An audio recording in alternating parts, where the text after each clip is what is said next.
Hi, everybody. It's story time with Mr. Greg, and today we are going to start reading the Harry Potter books. As most of you know, Harry Potter is a series of books about a young boy named Harry Potter and his adventures as he attends the Hogwarts School of Witchcraft and Wizardry, learns how to perform magic, and comes face to face with his archenemy, Lord Voldemort. The first book is called The Sorcerer's Stone, and the first chapter is The Boy Who Lived. Mr. and Mrs. Dursley of number 4 Privet Drive were proud to say that they were perfectly normal, thank you very much. They were the last people you'd expect to be involved in anything strange or mysterious because they just didn't hold with such nonsense. Mr. Dursley was the director of a firm called Grunnings, which made drills.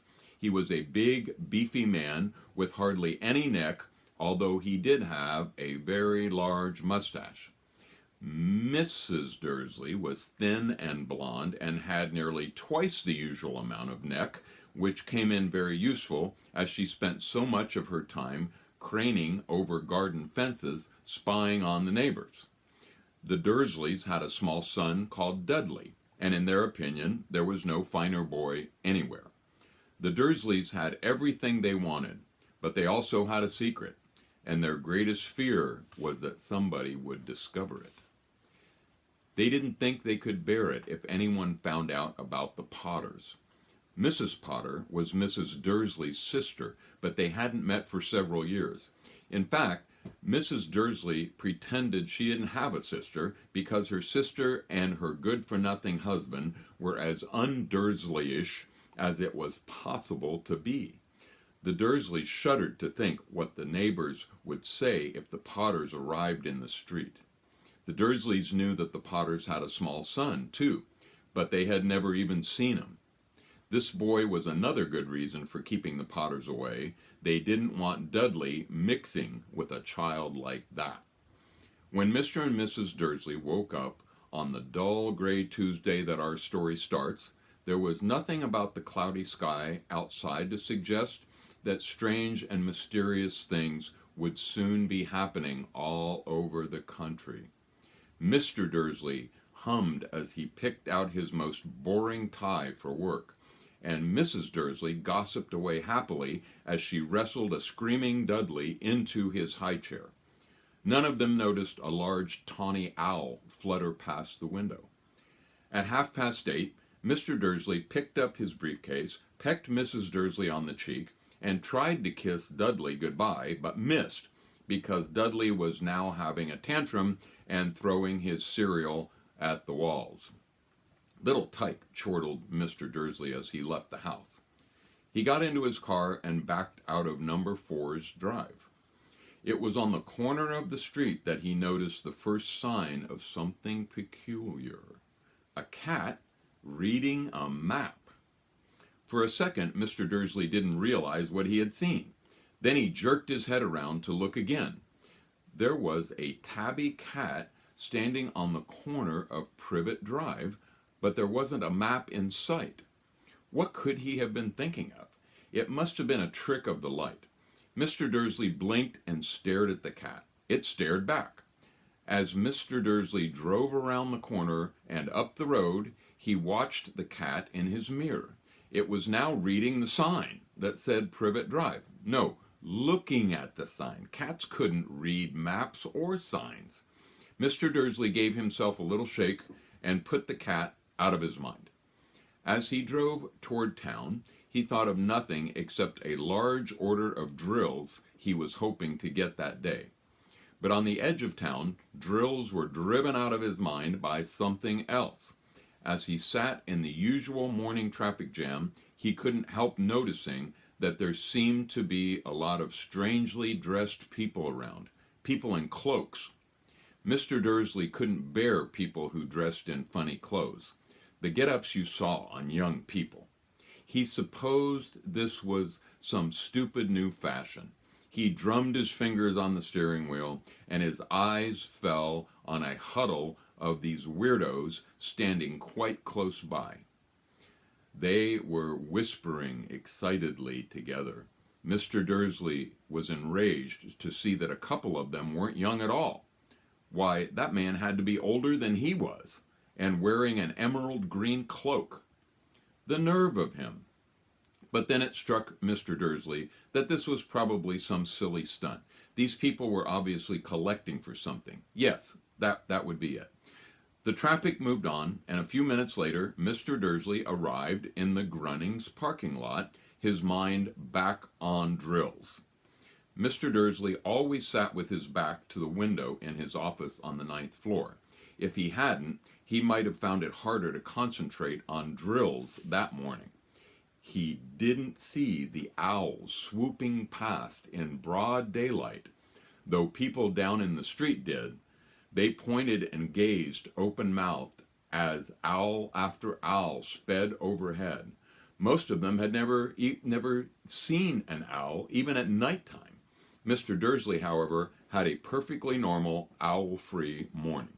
He yelled at 5 different people, he made several important telephone calls, and shouted a bit more. He was in a very good mood until lunchtime, when he thought he'd stretch his legs and walk across the road to buy himself a bun from the bakery. He'd forgotten all about the people in cloaks until he passed a group of them next to the baker's. He eyed them angrily as he passed. He didn't know why, but they made him uneasy. This bunch were whispering excitedly too, and he couldn't see a single collecting tin. It was on his way back past them, clutching a large donut in a bag, that he caught a few of the words they were saying. The Potters. That's right. That's what I heard. Yes, their son, Harry. Mr. Dursley stopped dead. Fear flooded him. He looked back at the whisperers as if he wanted to say something to them, but thought better of it. He dashed back across the road, hurried up to his office, snapped at his secretary not to disturb him, seized his telephone, and had almost finished dialing his home number when he changed his mind. He put the receiver back down and stroked his mustache, thinking, no, he was being stupid. Potter wasn't such an unusual name. He was sure there were lots of people called Potter who had a son, Harry. Come to think of it, he wasn't even sure his nephew was called Harry. He'd never even seen the boy. It might have been Harvey or Harold. There was no point in worrying Mrs. Dursley. She always got so upset at any mention of her sister. He didn't blame her if he'd had a sister like that. But all the same, those people in cloaks. He found it a lot harder to concentrate on drills that afternoon, and when he left the building at 5 o'clock, he was still so worried that he walked straight into someone just outside the door. Sorry, he grunted as the tiny old man stumbled and almost fell. It was a few seconds before Mr. Dursley realized that the man was wearing a violet cloak. He didn't seem at all upset at being almost knocked to the ground. On the contrary, his face split into a wide smile, and he said in a squeaky voice that made passerby stare, "Don't be sorry, my dear sir, for nothing could upset me today. Rejoice, for you know who has gone at last. Even muggles like yourself should be celebrating this happy, happy day." And the old man hugged Mr. Dursley around the middle and walked off. Mr. Dursley stood rooted to the spot. He had been hugged by a complete stranger. He also thought he had been called a muggle, whatever that was. He was rattled. He hurried to his car and set off for home, hoping he was imagining things, which he had never hoped before, because he didn't really approve of imagination. As he pulled into the driveway of number 4, the first thing he saw, and it didn't improve his mood, was the tabby cat he'd spotted that morning. It was now sitting on the garden wall. He was sure it was the same one. It had the same markings around its eyes. "Shoo!" said Mr. Dursley loudly. The cat didn't move. It just gave him a stern look. Was this normal cat behavior? Mr. Dursley wondered. Trying to pull himself together, he let himself into the house. He was still determined not to mention anything to his wife. Mrs. Dursley had a nice, normal day. She told him over dinner all about Mrs. Next Door's problems with her daughter and how Dudley had learned a new word, won't. Mr. Dursley tried to act normally. When Dudley had been put to bed, he went into the living room in time to catch the last report on the evening news. And finally, bird watchers everywhere have reported that the nation's owls have been behaving very unusually today. Although owls normally hunt at night and are hardly ever seen in daylight, there have been hundreds of sightings of these birds flying in every direction since sunrise. Experts are unable to explain why the owls have suddenly changed their sleeping pattern. The newscaster allowed himself a grin. Most mysterious. And now, over to Jim McGuffin with the weather. Going to be any more showers of owls tonight, Jim? Well, Ted, said the weatherman, I don't know about that, but it's not only the owls that have been acting oddly today. Viewers as far apart as Kent, Yorkshire, and Dundee have been phoning in to tell me that instead of the rain I promised yesterday, they've had a downpour of shooting stars. Perhaps people have been celebrating bonfire night early.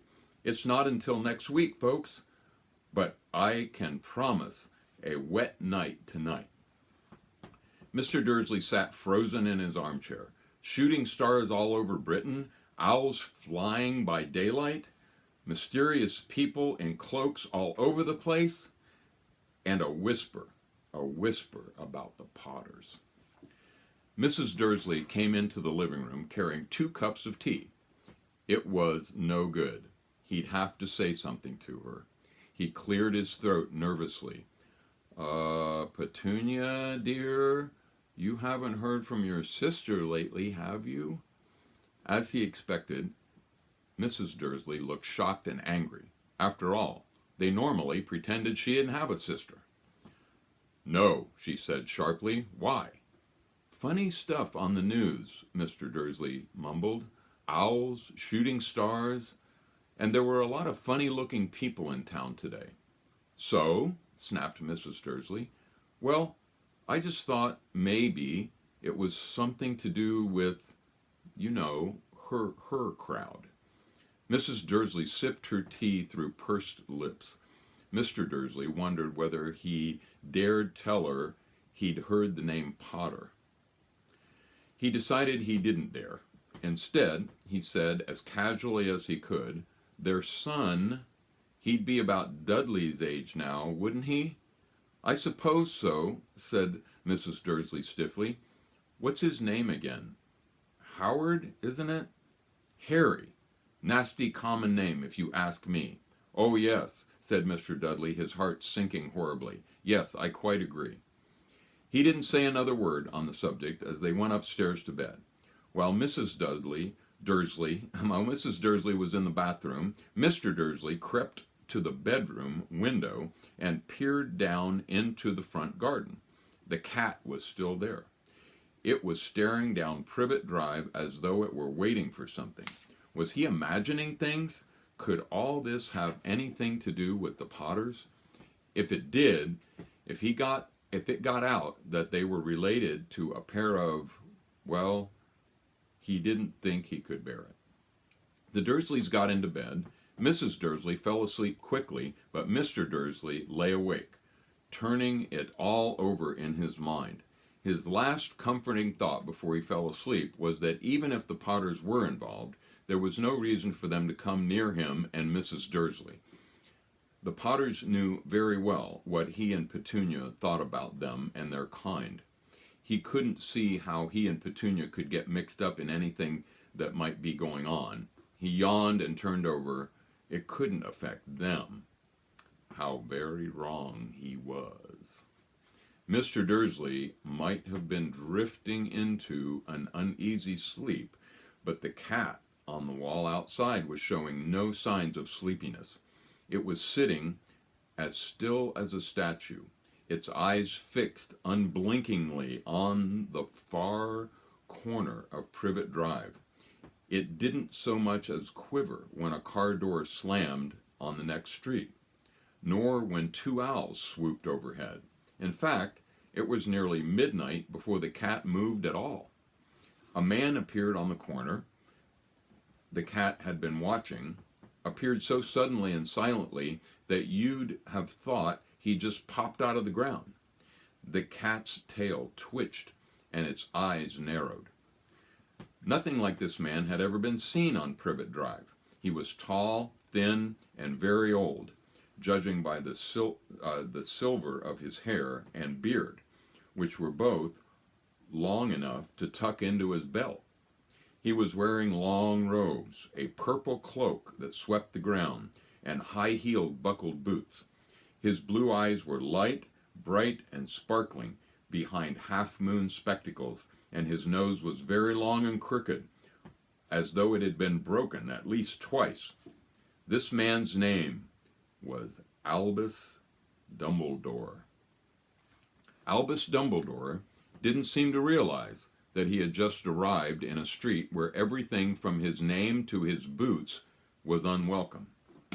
He was busy rummaging in his cloak, looking for something, but he didn't seem to realize he was being watched, because he looked up suddenly at the car, which was still staring at him from the other end of the street.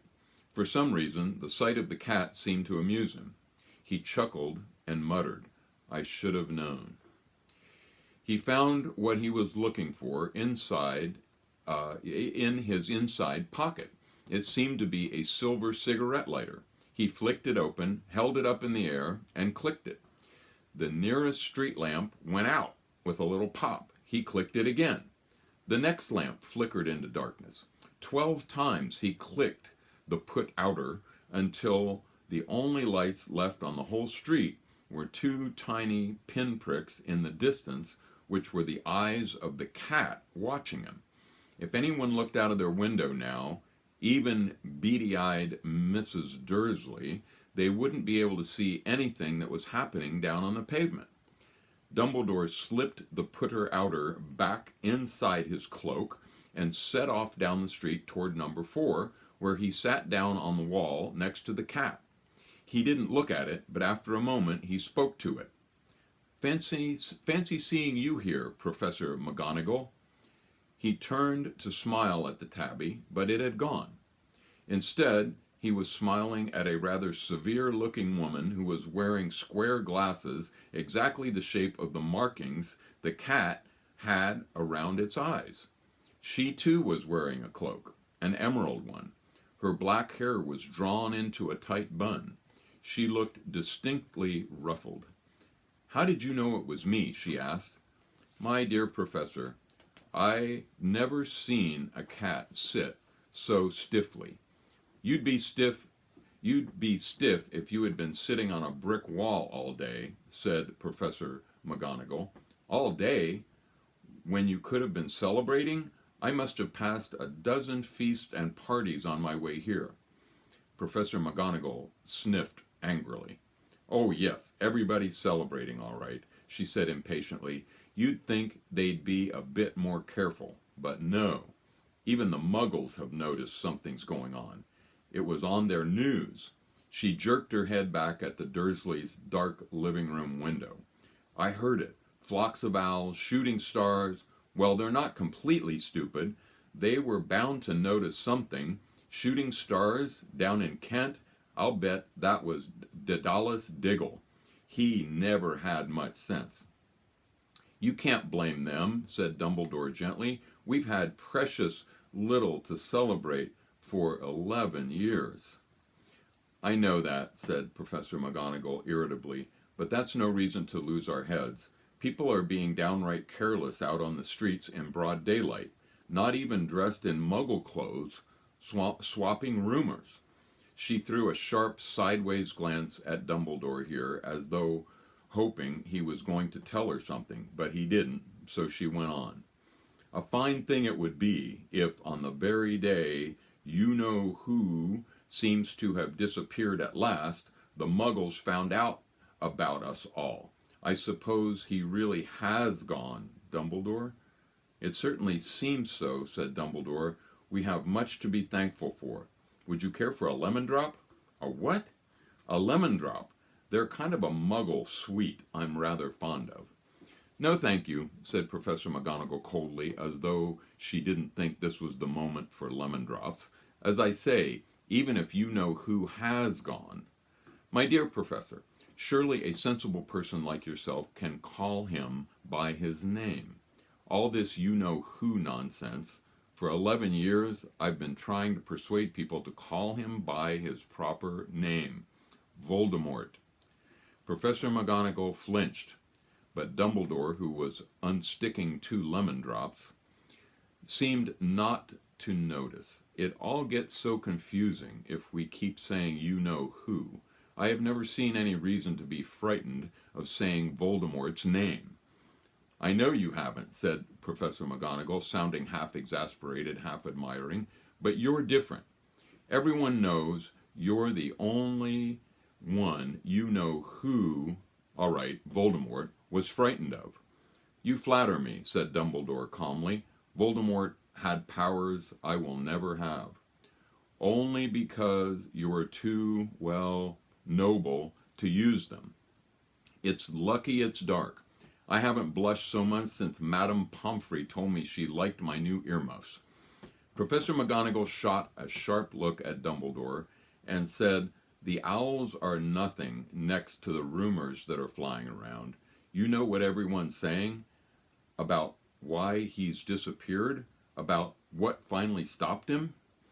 It seemed that Professor McGonagall had reached the point she was most anxious to discuss. The real reason she had been waiting on a cold, hard wall all day, for neither as a cat nor as a woman had she fixed Dumbledore with such a piercing stare as she did now. It was plain that whatever everyone was saying, she was not going to believe it until Dumbledore told her it was true. Dumbledore, however, was choosing another lemon drop and did not answer. What they're saying, she pressed on, is that last night Voldemort turned up in Godric's Hollow. He went to find the Potters. The rumor is that Lily and James Potter are that they're dead. Dumbledore bowed his head. Professor McGonagall gasped. Lily and James? I can't believe it. I didn't want to believe it. Oh, Albus. Dumbledore reached out and patted her on the shoulder.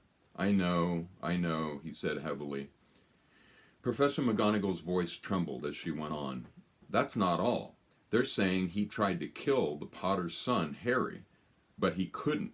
He couldn't kill that little boy. No one knows why or how, but they're saying that when he couldn't kill Harry Potter, Voldemort's power somehow broke, and that's why he's gone.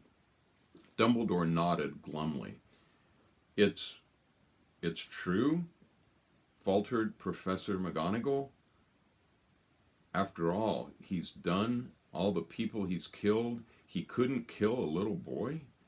It's just astounding, of all the things to stop him. But how in the name of heaven did Harry survive? We can only guess, said Dumbledore. We may never know. Professor McGonagall pulled out a lace handkerchief and dabbed her eyes beneath her spectacles. Dumbledore gave a great sniff as he took a golden watch from his pocket and examined it. It was a very odd watch. It had 12 hands, but no numbers. Instead, little planets were moving around the edge. It must have made sense to Dumbledore, though, because he put it back in his pocket and said, Hagrid's late. I suppose it was he who told you I'd be here, by the way. Yes, said Professor McGonagall, and I don't suppose you're going to tell me why you're here, of all places. I've come to bring Harry to his aunt and uncle. They're the only family he has left now. You can't mean the people who live here. cried Professor McGonagall, jumping to her feet and pointing at number 4. Dumbledore, you can't. I've been watching them all day. You couldn't find 2 people who are less like us. And they've got this son. I saw him kicking his mother all the way up the street, screaming for sweets. Harry Potter come and live here? It's the best place for him, said Dumbledore firmly. His aunt and uncle will be able to explain everything to him when he's older. I've written them a letter. A letter? Repeated Professor McGonagall faintly, sitting back down on the wall. Really, Dumbledore, you think you can explain all of this in a letter? These people will never understand him. He'll be famous, a legend. I wouldn't be surprised if today was known as Harry Potter Day in the future. There will be books written about Harry. Every child in our world will know his name. Exactly, said Dumbledore, looking very seriously over the top of his half-moon glasses. It would be enough to turn any boy's head. Famous before he can walk and talk. Famous for something he won't even remember. Can't you see how much better off he'll be growing up away from all of that until he's ready to take it? Professor McGonagall opened her mouth, changed her mind, swallowed, and then said, yes, you're right, of course. But how is the boy getting here, Dumbledore? She eyed his cloak, and suddenly, as though she thought he might be hiding Harry underneath it. Hagrid's bringing him. You think it wise to trust Hagrid with something as important as this? I would trust Hagrid with my life, said Dumbledore. I'm not saying his heart isn't in the right place, said Professor McGonagall grudgingly, but you can't pretend he's not careless. He does tend to... What was that? A low rumbling sound had broken the silence around them. It grew steadily louder as they looked up and down the street for some sign of a headlight. It swelled to a roar as they both looked up at the sky, and a huge motorcycle fell out of the air and landed on the road in front of them. If the motorcycle was huge, it was nothing to the man sitting astride it. He was almost twice as tall as a normal man, and at least 5 times as wide. He looked simply too big to be allowed, and so wild. Long tangles of bushy black hair and beard hid most of his face. He had hands the size of trash can lids, and his feet in their leather boots were like baby dolphins. In this vast, muscular arms, he was holding a bundle of blankets. Hagrid, said Dumbledore, sounding relieved, at last. And where did you get that motorcycle? Borrowed it, Professor Dumbledore, sir, said the giant, climbing off the motorcycle as he spoke. Young Sirius Black lent it to me. I've got him, sir. No problems, were there? No, sir. House was almost destroyed, but I got him out all right before the muggles started swarming around.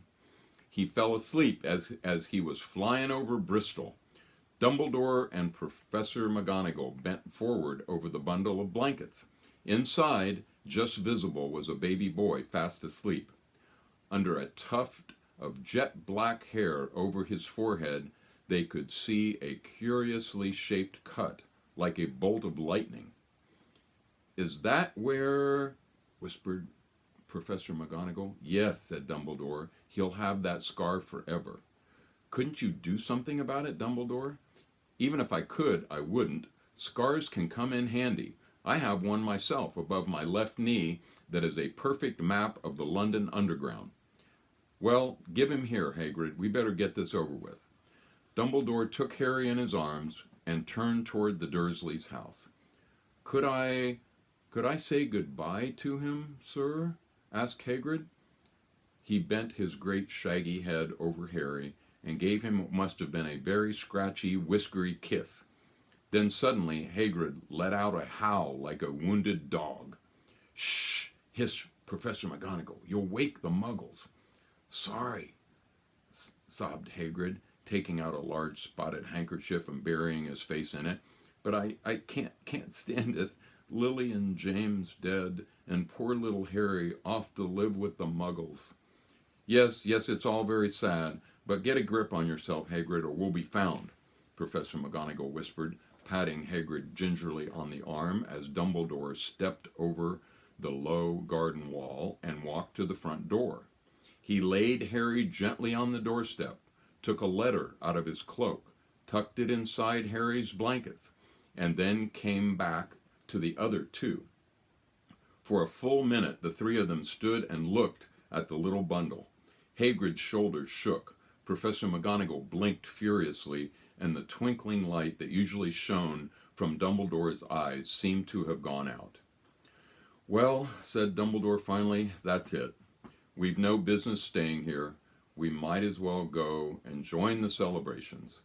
"Yeah," said Hagrid in a very muffled voice. "I'll be taking Sirius his bike back. Good night, Professor McGonagall, Professor Dumbledore, sir." Wiping his streaming eyes on his jacket sleeve, Hagrid swung himself onto the motorcycle and kicked the engine into life. With a roar, it rose into the air and off into the night. "I shall see you soon, I expect, Professor McGonagall," said Dumbledore, nodding to her. Professor McGonagall blew her nose in reply. Dumbledore turned and walked back down the street. On the corner, he stopped and took out the silver putter-outer. He clicked it once, and 12 balls of light sped back to their street lamps so that Privet Drive glowed suddenly orange, and he could make out a tabby cat slinking around the corner at the other end of the street. He could just see the bundle of blankets on the step of number 4. "Good luck, Harry," he murmured. He turned on his heel, and with a swish of his cloak, he was gone. A breeze ruffled the neat hedges of Privet Drive, which lay silent and tidy under the inky sky, the very last place you would expect astonishing things to happen. Harry Potter rolled over inside his blankets without waking up.